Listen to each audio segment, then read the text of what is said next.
Good morning, everyone, and welcome to day 2 of our Digital Business Forum in EMEA, number 6 we run here. So, I hope you're feeling refreshed and energized. I do, and I'm looking forward to a great day. We have a really packed agenda today with some world-class speakers and industry leaders. We also have invited entrepreneurs and innovators to join us in our test lab. So please use the time during breaks to visit them and have a discussion on how they use these innovative solutions. I'm very pleased to welcome our global CEO and chairman of the board, Alex Liu. Alex was appointed to that role just 2 weeks ago, and he is a bit of an exclusive for all of us today. As he is new in his role, he is not new to the firm. He joined 1996 as a partner at the West Coast, and he has been working in more than 50 countries for CEOs, industry leaders, and board members, especially in the industries of communication, high tech, and media. 2015, he was named as a 25 top consultant globally by the Global Consulting magazine. So I'm very proud to welcome our CEO, Alex Liu.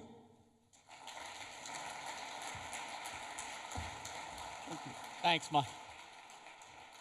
Thanks, Michael. I'm brand new, but I feel kind of old, so how's that work, right? Let me also welcome you to this event. I think we have a great day ahead of you. I was really excited about the energy, the passion, the perspectives from yesterday and at dinner, and I hope that will continue today. As Michael said, we're very proud of this event. This is number 6 in Europe. We've also done this in San Francisco, New York, Mexico City. I'm heading to Shanghai tonight to try to set up another Asian version. We've done it in Mumbai, we've done it in KL, Jakarta, and also in Korea. So we see this as a great extended family of folks who are very passionate about the topic.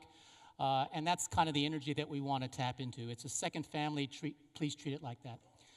I thought that at the beginning here, and I just have a few opening observations or remarks based on my global travels in this particular sector and in this topic and others. 3 questions. First question that comes to my mind is, and based on the conversations we had yesterday, how global are these trends? And in fact, are these trends moving further eastward? There's been a lot of discussion about the power that the West Coast giants have, everything from data privacy to the size of their wallets, the size of their market cap, the folks in Seattle, the folks in the Bay Area. That's a legitimate concern. I mean, who else can spend $300,000, $500,000, $1 million for one of these scarce data scientists, AI engineers? So they're scooping up all the best talent. There's only, as people estimate, maybe 10 or 20,000 folks that really have the credentials, the deep domain and expertise to really make a difference and know what they're talking about. But what if I told you that, and many of you know this, that in China, the budget for AI engineers is 5 to 10 times what there is already in the United States? What about Alibaba? I think they're not standing still. If you look at the largest service provider, mobile service provider in China, China Mobile, it's twice the size of AT&T, Verizon, and Deutsche Telekom in Germany put together. So in terms of critical mass, local market, focus on innovation, a pro-export of services type of leadership, maybe the East is where the competition will be.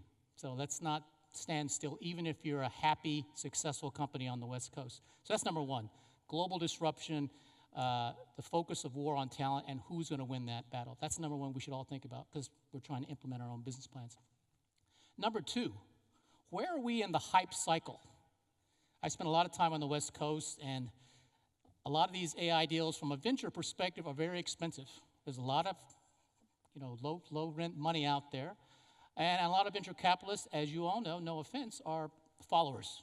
Let's just follow this. There's a lot of repackaging, to be honest. There's a lot of hype. Machine language is now NLP, orchestration, all kinds of new buzzwords and the like. So what's the real reality here? And if you talk to the folks, they realize that like any other cycle in the hype cycle, 2 or 3 years from now, there'll be a major shakeout.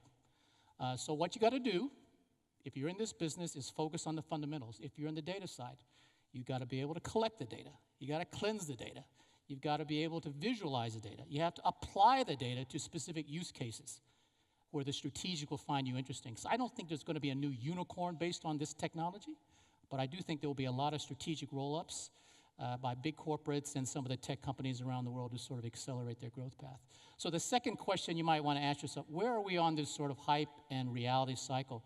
Great stuff, great applications. I was really impressed by the automotive discussion yesterday as a visionary view of the future. But at the venture level, small companies trying to get big challenge, obviously a choke point on the talent there.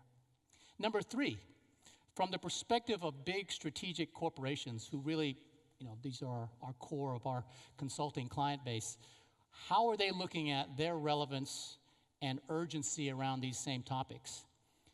Now, I've been in this business for almost 30 years, and to me, what gets the big companies to change is 3 things, and there's 3 of the deadly sins: either fear, either greed, or pride. I think the other 4 for you Renaissance scholars are probably not as relevant for the big corporations. And what I've seen in the last maybe year and a half is much more, it's not paranoia, but there is a much heightened sense of a fear of being irrelevant. I was with 2 Fortune 100 companies on the East Coast just last week. These are $100 billion market cap companies, number 1 in their sectors in the United States, and of course have a global footprint. So they're globally known icons, great brands. And they're telling me and my colleagues that the conversations they have right now are much more urgent, action-oriented. What do we do differently? Business models, new alliances, do different alliances with people in our channels and the like. So I think this is real. The technologies we're talking about, they may or may not make us all billionaires if we're investors, but they are transforming the way industry is looking at the future. And so if you are a big company trying to focus on the innovation agenda, the biggest fear that I've seen, and they say this in their own words, is the culture internally. We want an innovation culture, but we have grown up being number 1 and a fear of failure. So if you're a middle management or upper middle management executive, what is the motive outside of paranoia to be able, and fear of survival, to be able to make those innovation changes? So globalization, how far is it going to be? How is it going to shift from west to east perhaps, and maybe a nice balance? Number 2, related to that, of course, the war for talent, which is quite global and quite severe right now. Number 2, managing the hype cycle and focusing on the basics of building a sustainable business based on use cases, real business applications outside of core technology and the right relevant data to tap into. And then number 3, a focus on innovation at the enterprise level that is really authentic.